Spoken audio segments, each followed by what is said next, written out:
واللیل اذا سجا ما ودعک ربک وما قلی وللآخرۃ خیر لک من الأولی ولسوف یعطیک ربک فترضی الم یجدک یتیما فآوی ووجدک ضالا فہدی ووجدک عائلا فأغنی فأما اليتيم فلا تقهر وأما السائل فلا تنهر وأما بنعمة ربك فحدث. صدق اللہ. برادران محترم، سورہ والضحیٰ کی میں نے تلاوت کی ہے. اس ساری سورت کا مفہوم یہ ہے کہ اللہ رب العزت نے قسم کھا کر یہ بات کہی ہے، قسم ہے روشن صبح کی، اور قسم ہے اس رات کی جب وہ چھا جاتی ہے سکون کے ساتھ. ما ودعک ربک وما قلی، آپ کے رب نے آپ کو چھوڑ نہیں دیا اور آپ کا رب آپ سے ناراض نہیں ہوا. وللآخرۃ خیر لک من الأولی، آپ کا آنے والا زمانہ گزرے ہوئے زمانے سے بہتر ہوگا.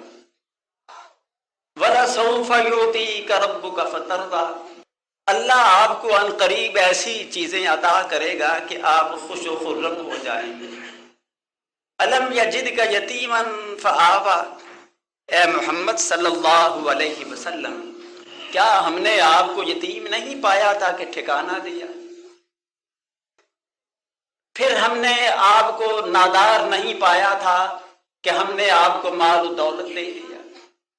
وَوَجَدَكَ ضَالًّا، آپ پریشان حال تھے، اللہ نے آپ کو ہدایت سے نواز دیا. فَأَمَّا الْيَتِيمَ فَلَا تَقْهَرْ، یتیم کو کبھی نہ جھٹکیے، وَأَمَّا کبھی ناراض نہ ہوئیے. وَأَمَّا السَّائِلَ فَلَا تَنْهَرْ، کسی سوالی کو نہ جھٹکیے. وَأَمَّا بِنِعْمَةِ رَبِّكَ فَحَدِّثْ، اپنے رب کی نعمتوں کا تذکرہ کرتے رہیے. ویسے کتاب حدیث کی کتابوں میں تو یہ بات ہے کہ حضور اکرم صلی اللہ علیہ وسلم پر جو وحی نازل ہوتی تھی اس میں چند دن کا گیپ آ گیا. بعض روایات میں ہے 30 دن کا، 40 دن کا یا 45 دن کا. وہ سلسلہ وحی کا خاموش ہو گیا. ارد گرد کے لوگوں نے پوچھنا شروع کیا کہ تازہ وحی کا کوئی حکم سناؤ. نبی صلی اللہ علیہ وسلم خاموشی اختیار فرما دی. بعض لوگوں نے یہ کہا کہ وہ سرچشمہ ہی خشک ہو گیا ہے جہاں سے آپ کی آب جاری ہوتی، اور طرز طرز کے تانے لوگ دینے لگے. یا کبھی یہ کہتے اللہ آپ سے ناراض ہو گیا، پھر سلسلہ وحی بند کیوں ہو گیا. اللہ رب العزت نے چند دن کے انتظار کے بعد یہ باتیں بیان فرمائی کہ قسم ہے ہم کو صبح روشن کی، کہ جس طرح صبح روشن ہے، اے محمد صلی اللہ علیہ وسلم آپ کی زندگی بھی یہ روشن صبح سے بڑھ کر ہو. جس طرح رات سکون کا باعث ہے، اس لیے پے در پے وحی آتی رہتی تو ممکن ہے طبیعت پر گراں ہوتا ہے اللہ کے احکام کا پہنچانا. اللہ نے رات کو سکون کے لیے بنایا. ما ودعک ربک وما قلی، یہ کبھی اپنے ذہن میں یہ بات نہ لانا کہ آپ کے رب نے آپ کو چھوڑ دیا ہے یا آپ کا رب آپ سے ناراض ہو گیا ہے. فرمایا اب یاد رکھنا ہر آنے والا دن گزشتہ دن سے بہتر ہو. پھر اللہ نے حضور کو یاد کرایا کہ آپ تو یتیم تھے، وہ ہم نے یتیمی میں نہیں چھوڑا، اب کیسے چھوڑ دیں. آپ دیکھیے کہاں کہاں آپ کو ٹھکانہ دیا، کیسی محبت دادا کے دل میں پیدا کر دی، کیسی محبت مائی حلیمہ کے دل میں پیدا کر دی، کیسا سہانا بچپن محمد رسول اللہ صلی اللہ علیہ وسلم کا گزرا. کس طرح لوگ راستے میں آنکھیں بچھا دیتے تھے، صادق اور امین محمد رسول اللہ صلی اللہ علیہ وسلم کو کہتے تھے.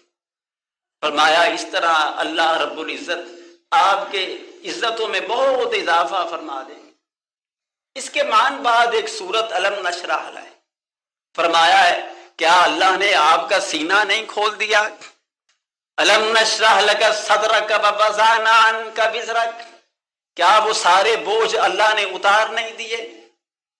الذی انقض ظہرک ورفعنا لک ذکرک، جس سے آپ کی کمر جھک گئی تھی اور جس سے پھر ہم نے آپ کے ذکر کو بلند کر دیا۔ حضرات، یہ دو صورتیں پڑھ کر نظر یہ آتا ہے کہ اللہ سیرت کو منزل منزل بیان فرما رہے ہیں کہ محمد رسول اللہ صلی اللہ علیہ وسلم جب اس دنیا میں آئے تو کس طرح رفتہ رفتہ ایک شخص کئی مشکلات میں مبتلا ہے، وہ کسی جگہ پڑا ہوا نہیں ہے، کچھ علم ان کے پاس نہیں ہے، کبھی کسی دنیاوی امور پر انہوں نے گفتگو نہیں کی، کبھی سیاسی معاملات پر ڈسکشن نہیں ہوئی، کبھی کوئی معاملہ سوائے اپنے گھریلو باتوں کے نبی صلی اللہ علیہ وسلم نے کوئی بیان نہیں فرمایا۔ پھر یکا یک کیا ہوا کہ 40 برس کے ہو گئے تو علم و ادب کے چشمے پھوٹ پڑے۔ قرآن مجید میں ہے کہ آپ نے ساری زندگی کبھی ایک خط مستقیم نہیں کھینچا، ما كنت تتلو من قبله من کتاب ولا تخطه بیمینک اذا لارتاب المبطلون۔ فرمایا اس اللہ کے نبی کی صداقت دیکھو، کبھی کوئی کتاب زیر مطالعہ نہیں رہی، کبھی ایک لفظ تحریر نہیں کیا۔ پھر یہ کیسے انقلاب پیدا ہو گیا کہ جو زبان سے فرماتے حرف آخر ہوتا۔ ساری دنیا کے فلاسفروں نے خود اپنی تردیدیں کئی دفعہ کی، کئی لوگوں نے ان پر کاؤنٹر الزامات لگائے۔ جو بعض زبان رسالت سے نکل گئی اس میں کبھی خرابی نہیں پیدا ہوئی، نہ کبھی کسی نے تردید کی، نہ آسمان سے تردید ہوئی نہ زمین سے تردید ہوئی۔ یہ اللہ کے نبی کی زندگی اس طرح آگے چلتی ہے۔ اللہ رب العزت نے فرمایا کہ بڑی مخالفت اہل مکہ آپ کی کر رہے ہیں، کیا آپ اس سے حوصلہ شکنی محسوس کرتے ہیں؟ فرمایا ان کا کیا ہے؟ وَرَفَعْنَا لَكَ ذِكْرَكَ، ہم نے آپ کے ذکر کو بہت بلند کر دیا۔ اللہ نے نبی صلی اللہ علیہ وسلم کا ذکر جو بلند فرمایا تو جبرائیل نے نبی صلی اللہ علیہ وسلم سے پوچھا کہ آپ کو معلوم ہے کہ آپ کے ذکر کو بلند کیسے کیا گیا؟ فرمایا اللہ ہی جانتے ہیں۔ فرمایا اللہ فرماتے ہیں روئے زمین پر جہاں اللہ کا نام اذان میں گونجے گا، اے محمد صلی اللہ علیہ وسلم آپ کا بھی گونجے گا، چاہے عرب کا صحرا ہو، سوئٹزرلینڈ کے پہاڑ ہوں، کوہ بیابان ہو، کوئی دنیا کا خطہ ہو، جہاں اس بات کی شہادت دی جائے گی کہ اللہ ایک ہے، اسی بات کی بھی شہادت دی جائے گی کہ محمد صلی اللہ علیہ وسلم اللہ کے رسول ہیں۔ تو میں جب ساری کائنات میں آپ کے نام کا ڈنکا بجے گا، ان لوگوں کا کیا ہے؟ ان کی کوئی حیثیت نہیں۔ پھر اللہ رب العزت نے یہ آپ کی امت کو بتایا ہے کہ نبی صلی اللہ علیہ وسلم کے ساتھ آپ کا تعلق کیسے ہونا ہے، جس ہستی کو اللہ نے اتنا بلند و برتر کر دیا۔ پھر قرآن مجید نے کچھ باتیں بیان فرمائیں، ان میں ایک یہ کہ لعمرک انہم لفی سکرتہم یعمہون، اے محمد صلی اللہ علیہ وسلم آپ کی جان کی قسم ہے۔ مفسرین کہتے ہیں اللہ نے کبھی کسی شخصیت کی قسم نہیں کھائی، واحد ہستی محمد رسول اللہ کی ہے جن کی جان کی قسم اللہ نے اٹھائی۔ پھر اللہ نے اس پر اکتفا نہیں کیا، فرمایا لا اقسم بہذا البلد وانت حل بہذا البلد، ہمیں قسم ہے اس شہر مکہ کی، اس لیے کہ محمد صلی اللہ علیہ وسلم آپ اس میں رہتے ہیں، آپ کے اس در و دیوار کے شہر کی اللہ نے قسم اٹھائی ہے۔ پھر قرآن مجید میں ہے کہ اگر اللہ کے نبی گفتگو فرما رہے ہوں تو اونچا بول ہی نہیں سکتے۔ فرمایا لا ترفعوا اصواتکم فوق صوت النبی ولا تجہروا له بالقول کجہر بعضکم لبعض ان تحبط اعمالکم وانتم لا تشعرون۔ فرمایا اے محمد صلی اللہ علیہ وسلم کے ساتھی ہو، کبھی آپ کی آواز سے اپنی اونچی آواز نہ کرنا، ان تحبط اعمالکم کہ تمہارے اعمال ضائع ہو جائیں گے اور تمہیں اس کی خبر نہیں ہوگی۔ دنیا میں اتنا ادب اور احترام روئے زمین پر